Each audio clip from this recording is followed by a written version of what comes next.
Vous êtes toujours le bienvenu. Mesdames et messieurs, avant de passer à la session suivante sur les systèmes de transport maritime, j'aimerais avoir le panel suivant des juges.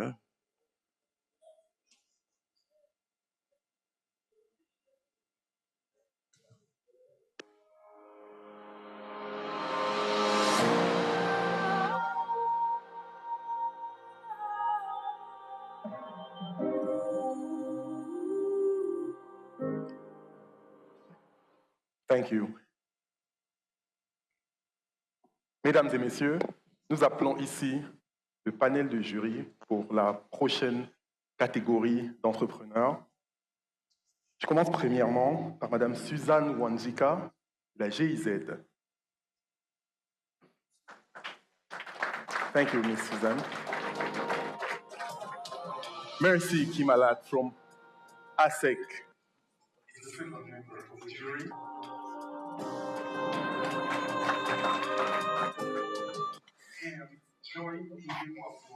Joy Indikwa de Nature Finance, troisième membre du jury.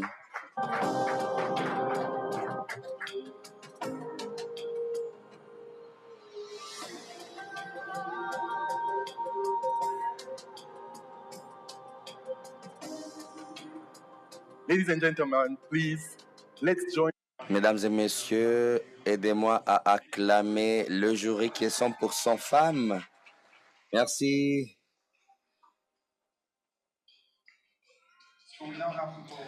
Mesdames et messieurs, on va maintenant appeler les différents entrepreneurs qui viennent du Togo pour introduire cette session sur le transport maritime. On va accueillir Samdon Wilfried.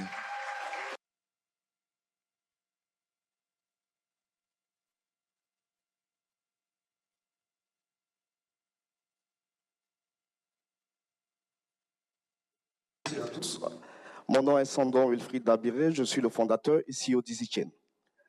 EasyChain est une entreprise innovante spécialisée dans la logistique maritime. Nous offrons des solutions digitales avancées et un service de navire collecteur écologique pour optimiser le transport de conteneurs en Afrique de l'Ouest et centrale.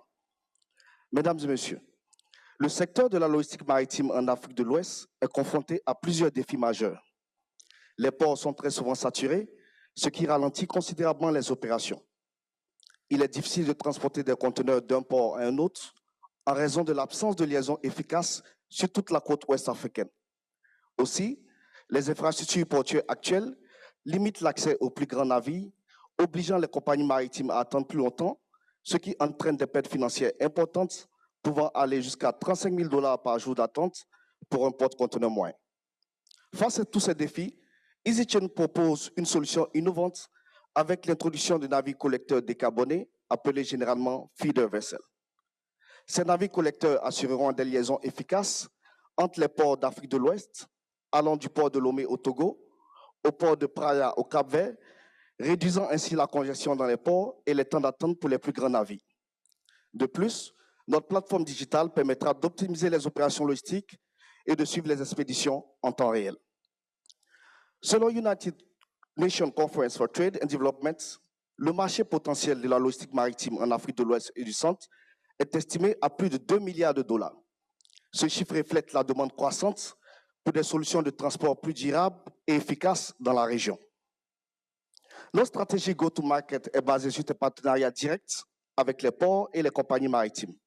Par ailleurs, nous allons mener des campagnes marketing digitales et organiques pour l'acquisition d'entreprises clientes en Afrique de l'Ouest et du Centre. Nous avons réalisé des avancées significatives avec l'obtention de 50 000 $ l'année dernière pour le développement de notre application mobile.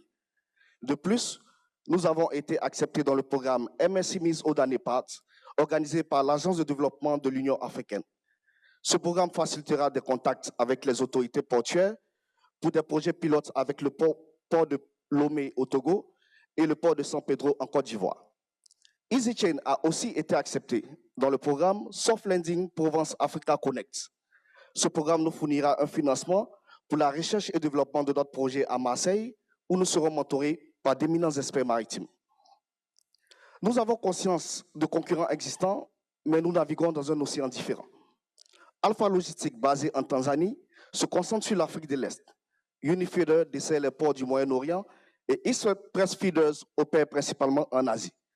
Nous sommes les premiers à offrir un service de navire collecteur spécifiquement conçu pour la région d'Afrique de l'Ouest et du Centre, combiné avec des technologies innovantes et des solutions intégrées avec d'autres compagnies maritimes et les ports de la région. En termes de projection financière, nous visons un revenu mensuel de $100 000, un taux de croissance annuel de 25% et une capacité de transport de 60 000 conteneurs par an. Pour accélérer notre développement, nous recherchons un financement de $595 000. Ce financement nous aidera à acquérir notre premier navire décarboné, à améliorer notre plateforme digitale et à acquérir nos premiers clients.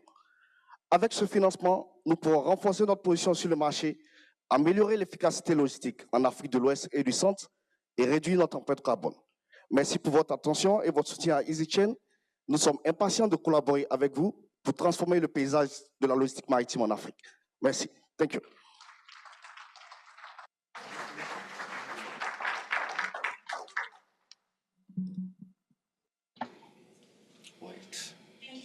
Merci beaucoup. Alors, j'ai deux questions. Première question, c'est par rapport au coût. Est-ce que vous avez fait des prévisions en utilisant la situation actuelle et avec votre intervention, quelle sera la réduction de coûts et comment cela sera payé par le consommateur? And whichever you're comfortable with.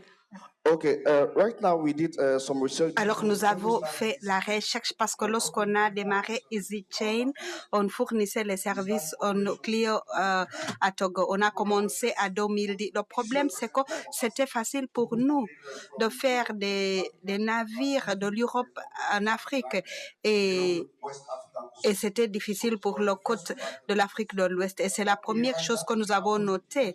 Alors, nous avons discuté avec les navires différents pour discuter la collaboration potentielle. Ce que nous faisons, c'est toujours le navire jusqu'au dernier point.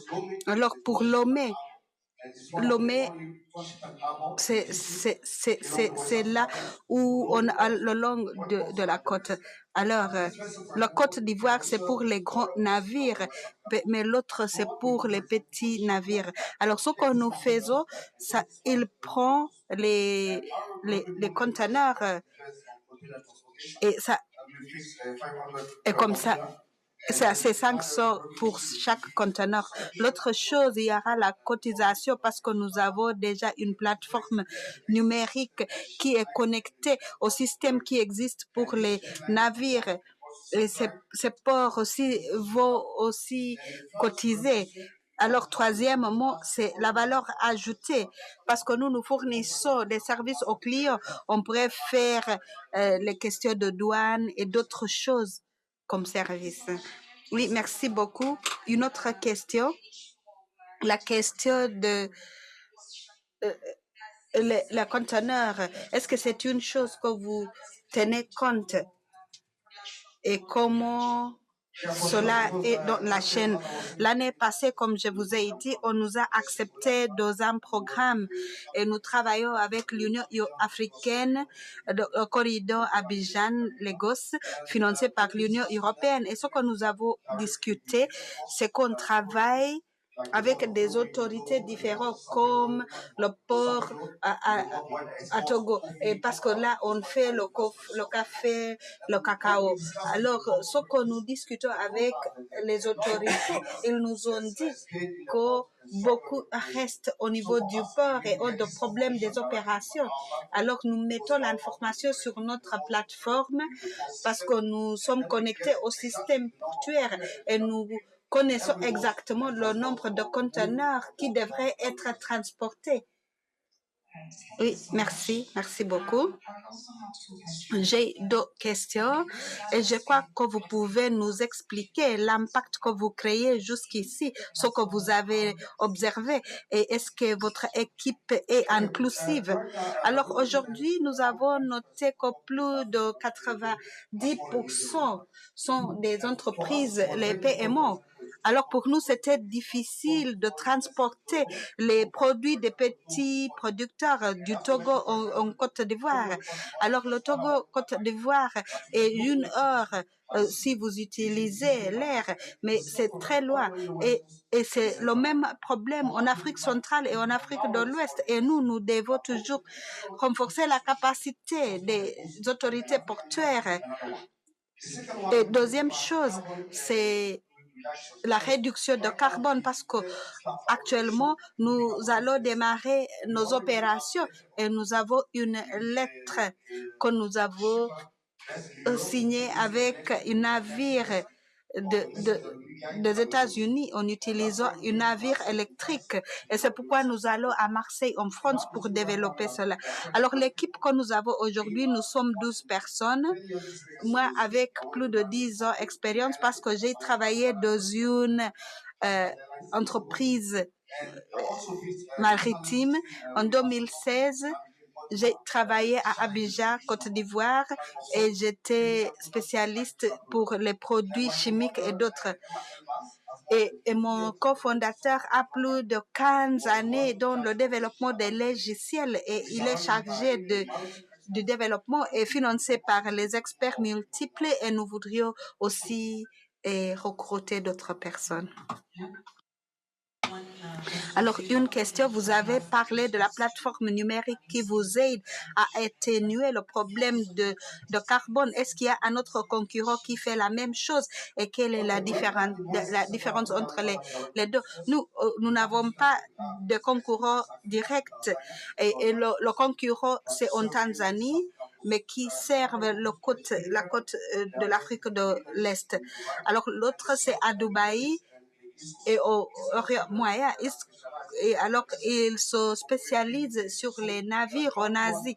Alors, nous sommes la seule entreprise qui pourrait offrir ces services pour la région. Oui, merci beaucoup. Chers invités, lorsque les dames entrent en scène, c'est toujours entraînant. Merci, chers membres du jury, pour votre grâce et pour votre dynamisme. J'invite ici le prochain entrepreneur qui nous vient de la Côte d'Ivoire et qui va énergiser la salle. Il s'agit de Richard Séchier, de Cool Lion Energies. Je vous en prie, sous vos applaudissements. Barry Johnny.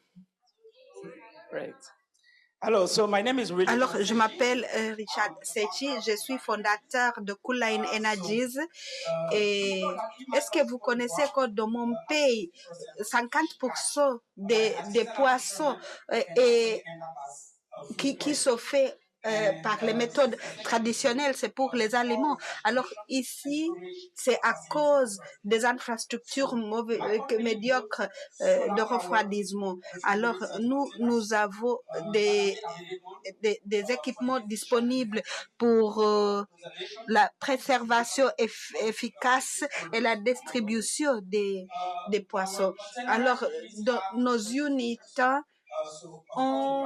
alors, ce sont gérés par l'énergie verte et qui pourrait être adaptée en compartiments différents. Et il y a la question d'être abordable parce que nous avons un modèle de paiement et ça c'est possible étant donné que les conteneurs viennent avec un système qui pourrait clôturer les portes et la capacité des coopératifs qui pourraient payer l'argent. Alors, pour le marché, c'est 200 millions de dollars en Côte d'Ivoire. Il y a une étude qui a été menée par l'Union africaine qui a dit que la Côte d'Ivoire peut avoir plus de 6 000 unités au niveau de petite exploitation. Aujourd'hui, nous avons installé 4 unités qui servent les acteurs différents et nous avons travaillé avec des organisations, y compris l'ONU, l'Organisation internationale la fondation Mastercard ainsi que d'autres. Alors aujourd'hui, parce que nous voudrions mobiliser plus de 500 000 $, pourquoi ce montant? Nous voulons maintenant accroître notre revenu de 300 000 jusqu'à 800 000. Alors nous voudrions accroître notre revenu pendant ces 2 années. Nous croyons que c'est réalisable parce que l'entreprise existe pendant 3 ans et nous avons multiplié 7 fois notre revenu depuis 2019. Alors, pour transformer le paysage des petits pêcheurs, veuillez me joindre et j'attends votre financement, votre appui. Merci beaucoup.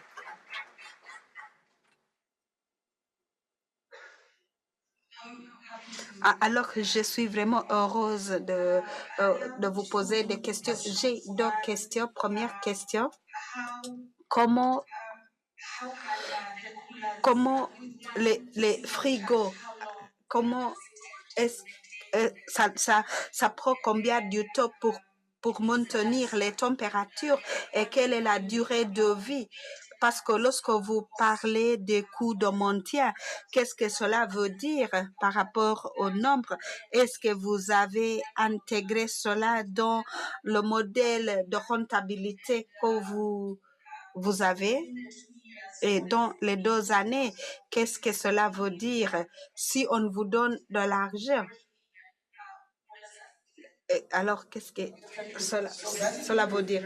Alors, les unités, les réfrigérateurs, l'installation, c'est que vous pouvez fournir l'énergie autonome et qui pourrait aller de 23 heures jusqu'à 62 heures. Cela dépend de ce que le client est payé. Alors, par rapport à la durée de vie, alors les panneaux traditionnels, et c'est que vous pouvez avoir une unité qui pourrait durer 15 ans. Alors, c'est un investissement à long terme. Alors, pour les batteries qui ont été remplacées, ce qu'on avait, c'est 4 à 5 ans. Par rapport au maintien, il y a le coût minimal. Traditionnellement, il faut toujours laver les panneaux et on a aussi le maintien. Alors, si vous avez une coopérative comme partenaire, nous avons signé un accord pour un maintien gratuit et puis après, on paye pour maintenir. Alors, quels sont les facteurs qui vous ont aidé à connaître une croissance? Parce que je vois que vous êtes prêts à mettre à l'échelle quels sont les facteurs et comment ces facteurs vont informer l'investissement. Je crois que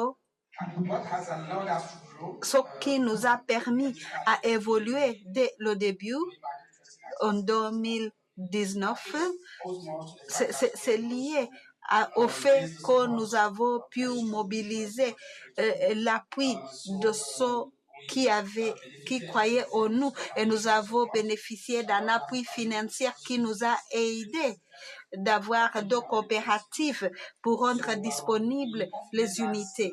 Alors, ici, nous ne ciblons pas seulement les sources traditionnelles. Nous croyons que c'est possible de cibler les dettes et utiliser cet argent pour évoluer. J'ai dit 2,5 X est beau parce que nous avons déjà discuté avec plusieurs coopératives qui s'intéressent aux produits. L'autre question, quelle est la taille de votre marché? Alors, le marché, c'est 200 millions de $. Alors, 6 000 unités parce que nous avons gagné la compétition de l'Union africaine. Ils ont mené une étude sur cela. Alors, grâce à cela, ils nous ont dit que nous avons jusqu'à 6 000 frigos qui pourraient bénéficier non seulement la pêche, mais aussi le secteur agricole, les secteurs qui ont besoin de préserver les produits. Alors, pour le nombre d'unités, vous avez dit 6 millions que vous avez vendus. Alors, combien avez-vous vendu? C'est seulement 4. Vous avez déjà vendu 4. Alors, la demande pour le 5, sont $1000. Comment est-ce que vous allez répartir pour arriver à atteindre ce marché? Alors, cela sera 73% sera la dépense capitale et ce qui reste, c'est pour des coûts opérationnels, pour l'équipe commerciale, etc. Alors, 500 000, on aura assez l'argent pour être capable de mettre sur le marché les produits. Alors, comment est-ce que vous allez maintenant dépasser la seuil de rentabilité? Alors, grâce à l'appui que nous avons eu, nous n'avons pas eu un exercice financier négatif. Et alors, si vous regardez la taille de conteneur, ce que nous faisons traditionnellement, c'est que nous ajoutons 30% du coût de conteneur pour faire les calculs. Merci beaucoup. Présentation énergie. Merci Richard pour cette présentation énergique. Mesdames et messieurs, nous vous rappelons que les votes se poursuivent sur l'application Slido ou sur le site internet dédié. Vous avez soit le QR code, soit le numéro qui est affiché juste en face de vous. Également, pour ceux qui font des publications sur les réseaux sociaux, vous avez le hashtag BlueInvestAfrica que vous n'hésiterez pas à mentionner. Pour la prochaine intervention, je vais donc appeler un entrepreneur qui nous vient toujours de l'ouest de l'Afrique, M. Shamsuddin Kabir Bello. Sous vos applaudissements, s'il vous plaît.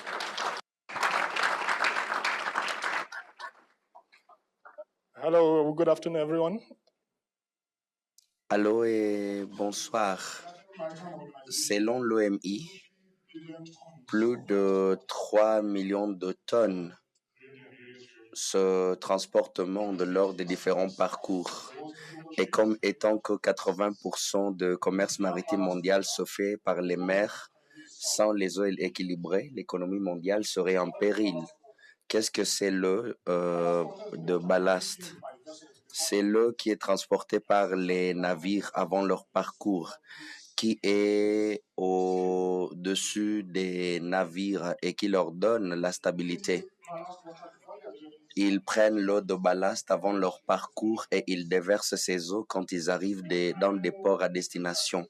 Est-ce que l'OMI voudrait analyser les espèces envahissantes aquatiques qui sont prises dans les eaux de ballast et qui sont transportées à des différents ports? Ils ont donné un mandat et ils ont assuré que chaque pays membre gère leur eau de ballast à l'horizon 2024. Au moment où je vous parle, nous sommes à 2 mois de l'échéance et nous avons plus de 20 000 navires qui ne sont pas bien équipés. Nous avons plus de villes côtières et villes portuaires africaines sans ces installations et nous sommes à 2 mois de l'échéance. C'est là où nous sommes. Je m'appelle Keba Ilo, je suis le PDG des Sashi Investments, fondateur de systèmes mobiles de gestion de l'eau de ballast. Et Sashi, c'est l'eau en langue Hausa. Et nous, ce que nous faisons, c'est de trouver un système de gestion les eaux de l'Est ou les eaux de ballast. Et nous sommes en train de fabriquer les laboratoires. Alors, quand un navire arrive à port, notre système va au navire, se connecte au système intérieur et l'eau de ballast traverse notre système avant d'être déversée dans les grandes sources en eau. On utilise les technologies ultraviolets et ça coûte 2,1 millions de dollars américains. Je suis ici pour demander 3 millions de dollars américains en capitaux propres pour nous permettre d'avoir l'équipement pour avoir un tel navire et utiliser 5%, 150 000 $ comme les coûts de fonctionnement. De nos prévisions, nous sommes encore à la phase de pré-pilotage et selon nos prévisions, nous nous attendons à avoir une part de marché de 3%. Et pour vous donner un peu de contexte, les ports nigérians reçoivent 1850 navires dans 3 mois. Alors, avec une part de marché de 3%, nous comptons avoir 72% de retour sur investissement et on va atteindre le seuil de rentabilité dans une période de moins de 3 ans et on va avoir ensuite un chiffre d'affaires annuel à partir de là de 2,7 à 3 millions de dollars américains. On a travaillé avec l'Union européenne pour 2 projets au Nigeria, EUNDSP au Nigeria et EU-SIGN. Et nous voulons élargir et conduire ce projet de la phase pilotage jusqu'à la phase concrète. Et nous pensons que notre projet va attirer aussi vos investissements comme nous y croyons.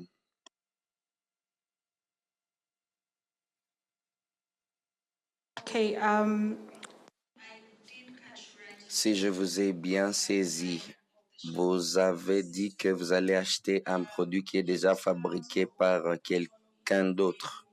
En termes d'autonomie, pour vous, qu'est-ce que ça représente? Et aussi en termes de dépenses, qu'est-ce que ça veut dire sur le long terme? Vous avez un retour sur investissement qui est très élevé. Est-ce que vous avez pris tous ces éléments en considération? Et une question assez délicate, c'est sur les données. Si vous avez les produits déjà standards, en termes de l'architecture de la sécurité, avez-vous fait toutes les évaluations pour vous assurer que vous auriez l'intégrité en termes de la protection des données?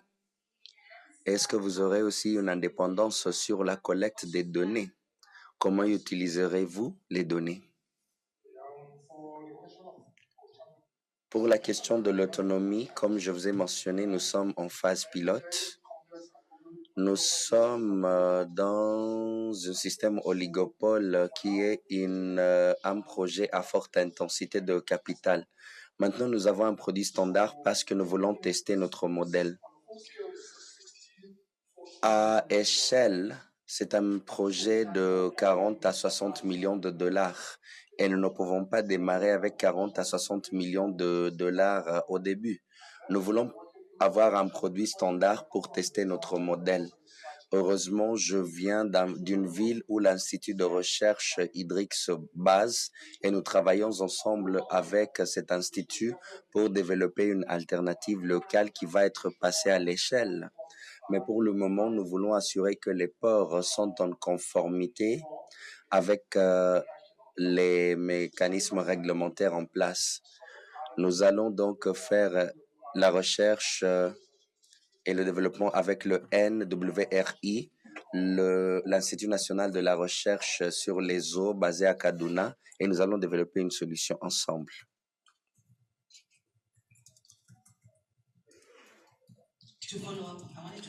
Je voudrais continuer la question de suivi. Parce que vous êtes dans une phase de pré-pilotage, avez-vous développé un prototype pour démontrer comment la technologie avec les rayons UV fonctionne et aussi les effets négatifs? Avez-vous pu cartographier cela et les différents risques associés? Est-ce que vous pouvez répéter à nouveau la première question? Avez-vous développé un prototype, une petite version de comment ce produit va marcher? On a fait le modélage et les principaux éléments de notre produit, nous sommes beaucoup plus un service qu'un produit. Les principaux éléments, c'est que nous mettons ensemble les différents équipements sur une seule plateforme. Il est très facile pour le prototypage parce que nous allons prendre l'élément principal du projet dans notre prototype. on a fait le modélage et c'est mettre juste 3 composantes essentielles sur une plateforme. Donc, vous pouvez considérer les lignes maritimes et les entreprises qui peuvent acheter votre service. Et vous pouvez aussi nous partager peut-être pourquoi et pourquoi nous analysons le marché de services. Notre marché cible, c'est un segment de navires qui sont presque obsolètes. La durée de vie de ces navires sont très courtes et ils ne peuvent pas avoir une installation de 4 à 5 millions de dollars à bord. Donc, eux, ils peuvent peut-être avoir un produit de 40, 50 000 dollars par an pour les 4-5 années qui restent de leur durée de vie. Et ils peuvent épargner. Et réalistement, si nous cherchons une part de marché de 3%, si nous avons 1850 navires tous les 3 mois, c'est presque 60 navires et nous sommes très pratiques sur notre début. Alors, au niveau de recherche et développement, quelle est sa durée? Combien de temps ça va prendre? Parce que vous êtes en phase de pré-pilotage. 2. Qui sont les autres concurrents sur le marché? Et 3. Quel est le service unique que vous offrez? Et 4.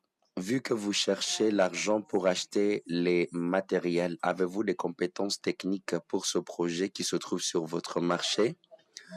Pour la première question sur la recherche et le développement, nous n'avons pas beaucoup plus de temps, mais déjà nous avons démarré, nous ne sommes pas allés très loin.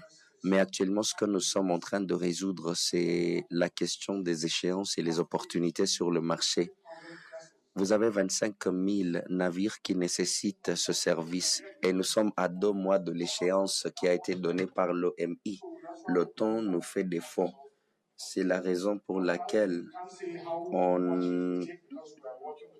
je dis comme ça.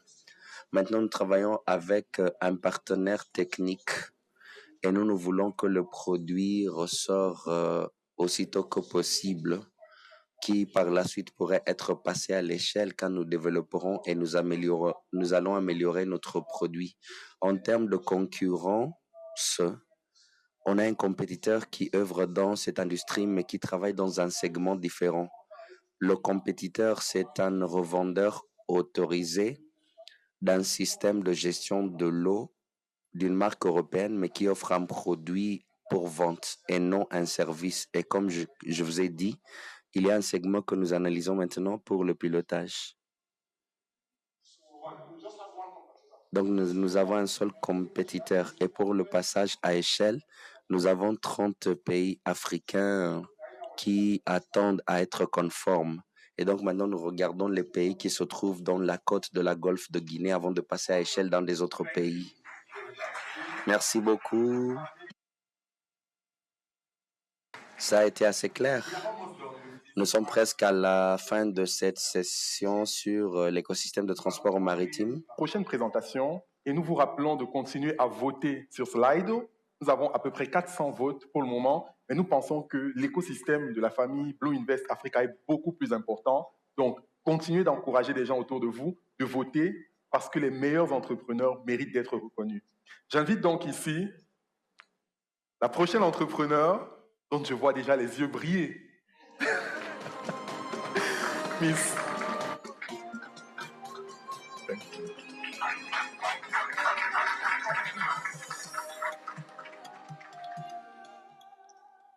Take a moment. Imaginez que vous avez votre boisson préférée. Moi, c'est gin et tonic. Vous êtes sur un bateau et vous faites la croisière. Et quand vous regardez à gauche, vous voyez les éléphants qui viennent devant vous. Et quand vous les regardez, vous vivez l'expérience de ce lait africain. C'est là où j'ai pu trouver Alibots, une marque que j'ai vue dans beaucoup de mes aventures au Botswana. Quand la pandémie a envahi en 2020, j'ai constaté que ces bateaux sont construits au désert de Kalahari. Je m'appelle Michaela Je suis conseillère au directeur et aux actionnaires de Ali Boats. Savez-vous que le delta d'Okavango est le plus grand écosystème du monde et c'est un patrimoine mondial de l'UNESCO? Et chaque année, cet écosystème soutient beaucoup d'activités agricoles et vu sa riche biodiversité dans le désert, ça attire les agents de conservation et les chercheurs des quatre coins du monde. C'est aussi une destination de safari reconnue et ça a fourni des jobs à des gens vivant dans les zones reculées. La ville de Mao se retrouve à 30 km de delta d'Okavango. C'est ici le siège de Ali Boats. Moi, je suis exceptionnellement fier de ce commerce, non seulement parce qu'il contribue au secteur manufacturier du Botswana qui est limité, mais aussi à cause de l'impact positif créé dans la vie des peuples et les communautés que nous sommes passionnés de donner un soutien. Nous avons commencé en 1986, originalement pour créer les bateaux pour l'industrie touristique. Maintenant, nous sommes chefs de file en Afrique pour la construction des bateaux en aluminium. 50% de notre production est exportée. La principale destination, ce sont la Zambie, le Zimbabwe, l'Afrique du Sud et la Namibie. Nous avons aussi exporté au Kenya, en Ouganda, en Tanzanie, au Rwanda et au Royaume-Uni. Nos clients incluent les entreprises privées, les particuliers, les organes locaux et gouvernementaux ainsi que les ONG. Nous sommes conscients que les niveaux des eaux de mer en Afrique australe changent, la météorologie change et c'est à nous de regarder nos opportunités d'expansion. L'Afrique de l'Est a des systèmes vastes en eau et ce qui m'intéresse à nos opportunités d'expansion. Dans notre élargissement, nous voulons regarder les autres régions en dehors de l'Afrique australe. Les bateaux en aluminium sont populaires en Afrique australe parce qu'ils sont durables et sont adaptés à des différentes conditions. Mais si vous êtes basé en Afrique de l'Est, vous avez les bateaux qui sont construits en fibre de verre. Ils sont aimés dans cette région. Et nous savons que aussi les bateaux construits en aluminium seront favorables. L'aluminium est plus léger, plus durable et 90% de l'aluminium qui est produit au monde est recyclé d'une manière ou d'une autre aujourd'hui. Nous croyons que cela rend notre produit beaucoup plus exceptionnel et nous regardons les opportunités de location des bateaux pour les projets de recherche ainsi que des autres projets. Notre entreprise a été beaucoup impactée par la pandémie de COVID-19 à cause de notre exposition à l'industrie touristique. Mais nos revenus ont augmenté de plus de 60% après la pandémie. Nous avons une marge de croissance de presque 40% et notre marge EBITDA, c'est à 20% et chiffre d'affaires annuel de 2 millions de dollars américains. Qu'est-ce que nous recherchons? Nous voulons parler aux partenaires stratégiques, les agences gouvernementales, les agences d'investissement locales, qui seront nos partenaires pour pouvoir élargir notre part du marché. Moi, j'aimerais avoir une conversation avec quiconque qui s'intéresse à nous soutenir. Nous croyons que c'est une opportunité très importante, non seulement pour nous, mais aussi d'impliquer des femmes dans le secteur manufacturier. Je vous remercie.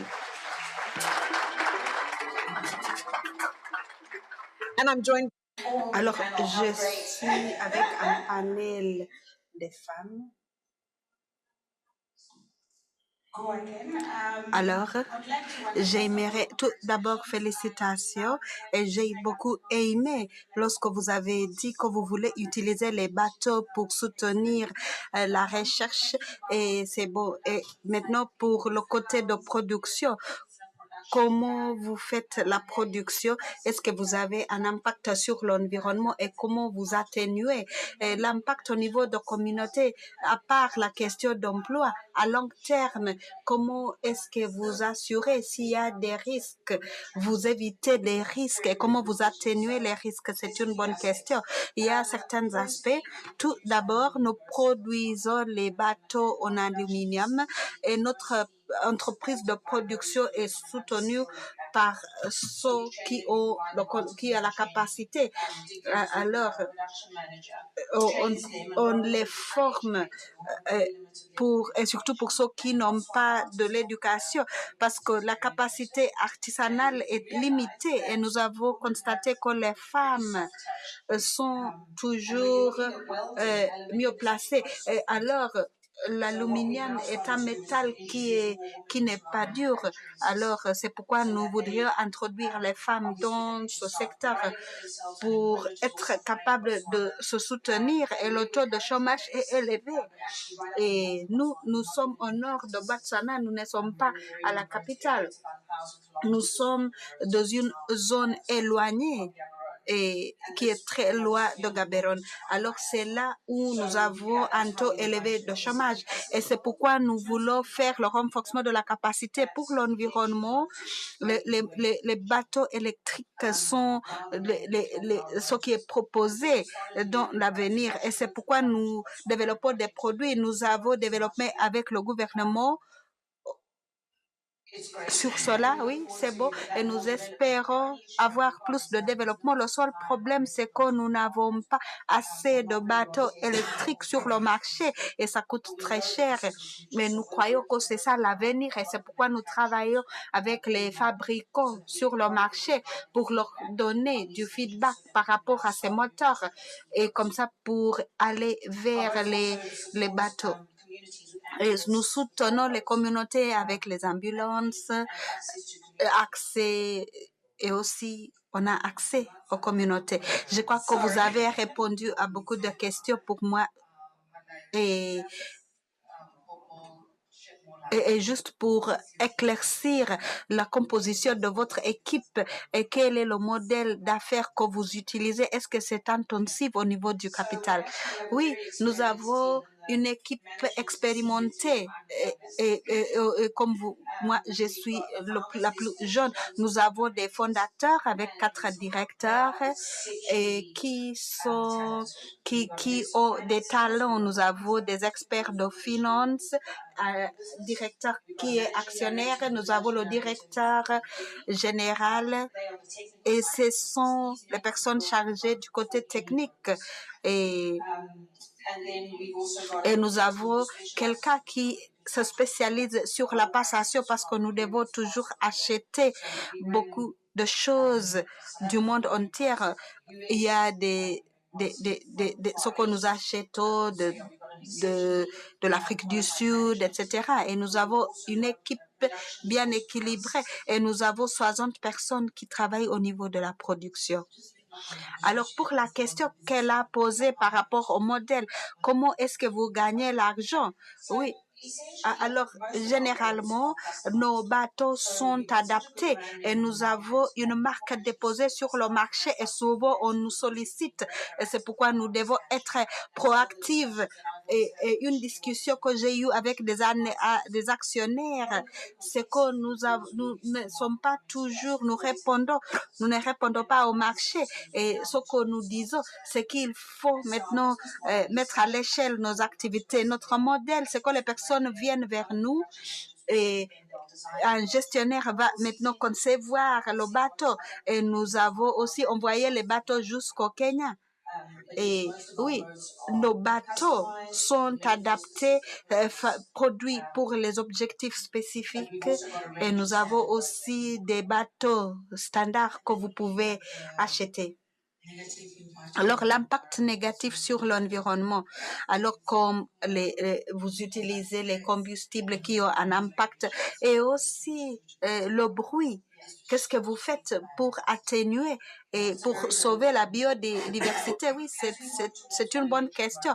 On cherche à avoir les moteurs électriques. Cela va aider à améliorer l'impact. Malheureusement, nous ne pouvons rien faire sauf soutenir l'initiative. Mais une chose par rapport à l'aluminium, parce que c'est léger, vous avez besoin des moteurs qui sont petits. Alors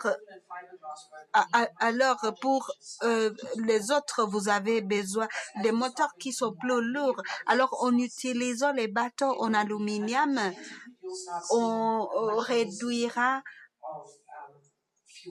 l'utilisation du combustible. Oui, merci. Oui, merci beaucoup pour votre intervention qui est intéressante. Alors, on continue à la dernière personne. N'oubliez pas, vous allez à Slido.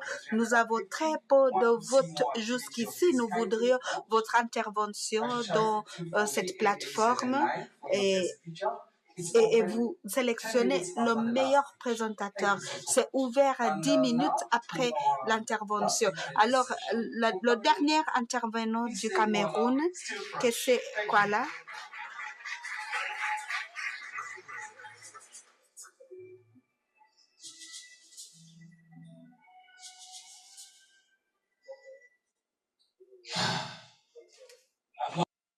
J'ai perdu mon affaire.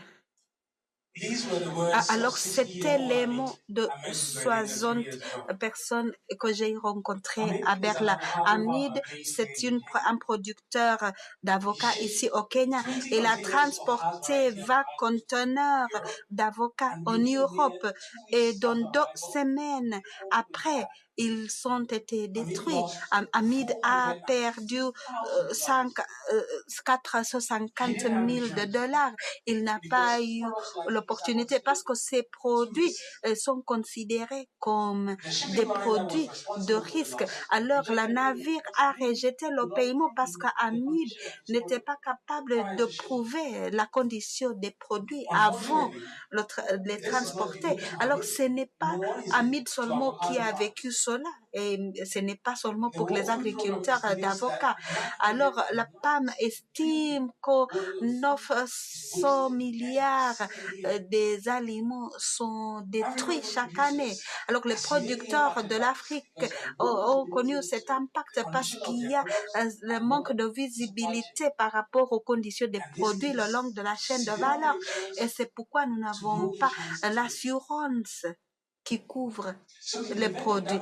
Alors, au cas où vous avez les dommages, Hamid et d'autres comme lui ne perdent pas seulement le temps, mais ils perdent aussi l'argent. Alors, pour résoudre ce problème, nous avons conçu une plateforme de gestion de risques pour le continent. Et aussi pour collecter, analyser et chercher et partager les preuves avec les assurances, les pairs ainsi que des autorités. Alors, on utilise cette application et qu'est-ce qu'on fait? C'est que vous cliquez et vous réclamez. Alors, dans les années passées, nous avons réinvesti 11 millions de $. Aux navires qui ont détruit les poissons, l'aliment produit par le continent ou pour le continent. Avec le ZLECAf, nous avons une grande opportunité pour protéger les producteurs en Afrique. Et c'est pourquoi nous vous demandons d'aider Connectas à se connecter aux petits et aux grands exploitants et pour renforcer les inspections, pour faire un appel. Alors, si on n'est pas connecté, alors comme ça, nous mobilisons $1 million pour la numérisation, à la fois créer d'emplois, mettre à l'échelle notre technologie et nous renforcer les efforts de marketing. Alors, si vous êtes passionné par la durabilité et aussi aider les producteurs de se couvrir. Et c'est pourquoi j'aimerais parler à vous. Je m'appelle Kingsley et je suis fondateur, secrétaire exécutif de cette organisation du Cameroun. Merci.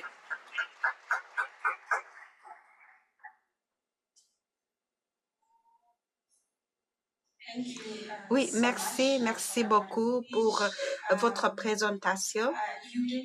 Et vous avez dit que chez vous, au Cameroun, quelle autorité de réglementation vous travaillez avec, parce que pour cette plateforme, et si vous voulez faire le commerce intra-régional et aller jusqu'au niveau du continent, il faut la coordination. C'est pourquoi vous avez besoin de l'engagement, de l'appui du gouvernement. Alors, chez vous, est-ce que vous avez eu des discussions avec l'autorité camerounaise et quel est le niveau de cet engagement? Oui, merci beaucoup pour cette question. Alors, ce que nous avons noté, c'est que nous étions dans un espace qui n'est pas géré, dont le commerce international et notre plus grand marché aujourd'hui, c'est l'Afrique du Sud, mais l'équipe est au Cameroun. Alors nous travaillons avec les exportateurs, les assurances en Afrique du Sud et aussi en Europe. Et notre focalisation, c'est mettre à l'échelle notre affaire en Afrique. Alors nous n'avons pas travaillé avec les régulateurs.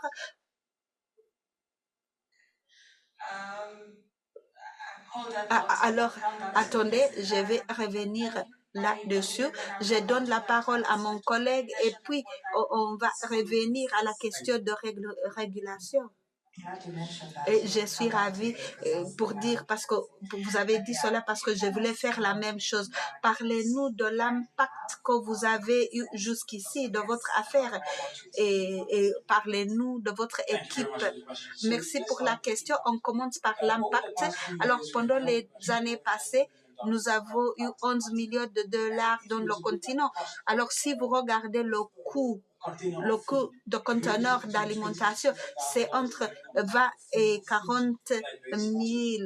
Ça dépend des aliments.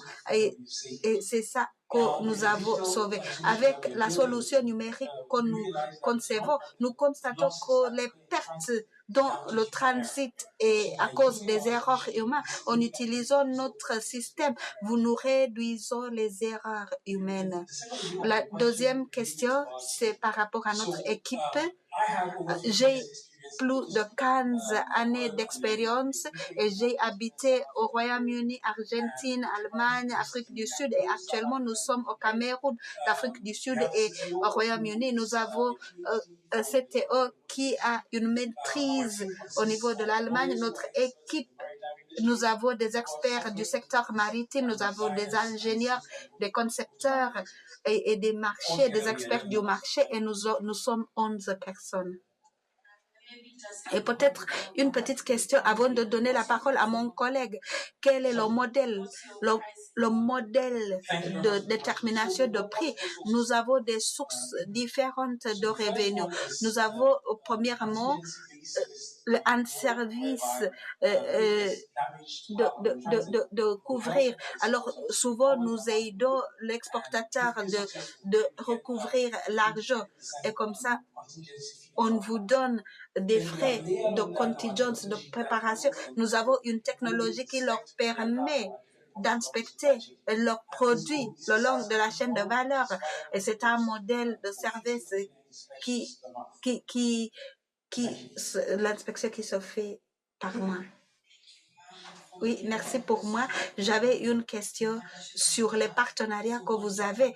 Qui sont les partenaires avec qui vous travaillez pour s'assurer que les exportateurs des aliments sont remboursés en temps opportun et il y a accès aussi au crédit? Merci pour cette question.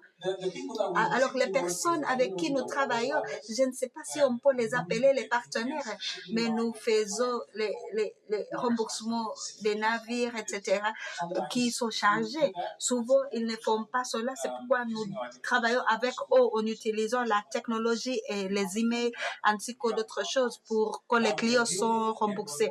Nous avons un réseau des personnes. Nous voulons vraiment numériser leurs affaires et créer plus d'emplois pour nous aider aussi à collecter les données au niveau du continent.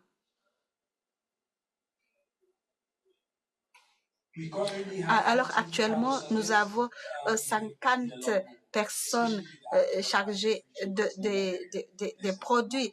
Et surtout, avec le SLECAF, nous avons une grande opportunité. Alors, une autre question, parce que vous avez une solution numérique, la mise à l'échelle sera toujours visible. Alors, comme ça, vous allez trouver les politiques. Et c'est pourquoi mon collègue avait dit qu'il faut poser la question. Alors, le cadre peut-être expliquer à nous le modèle que vous utilisez.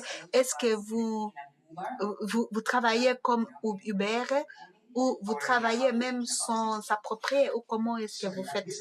Alors, pour la réglementation, pour la régulation, si vous devez travailler en Afrique, vous allez trouver des régulations et vous avez une solution numérique. Actuellement, vous travaillez au Cameroun et en Afrique du Sud.